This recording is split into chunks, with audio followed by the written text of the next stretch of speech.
హాస్టల్కి వెళ్తున్నామంటే చాలండి, అమ్మ వాళ్ళు మన కోసం 3-4 వెరైటీలు చేసి ప్యాక్ చేసేస్తారు. ఈసారి మా అమ్మ నా కోసం డ్రై ఫ్రూట్స్ లడ్డూస్ చేశారండి.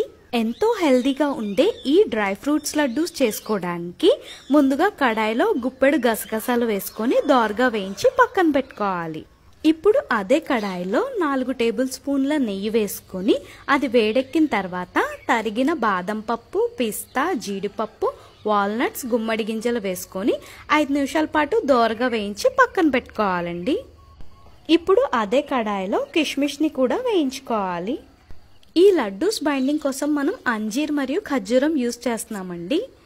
అందుకోసం అంజీర్ మరియు ఖర్జూరం పేస్ట్ని కాస్త మెత్తబడేంత వరకు 5 నిమిషాల పాటు వేయించుకోవాలి. ఈ మిశ్రమాన్ని మరీ ఎక్కువసేపు కుక్ చేసినా కూడా గట్టిపడిపోతుందండి, లడ్డూలు చుట్టుకోవడానికి వీలు పడదు. ఇప్పుడు ముందుగా వేయించుకున్న నట్స్ మిశ్రమంలో కాస్త క్రాన్బెర్రీస్ కూడా వేసుకొని ఒకసారి కలుపుకోవాలి.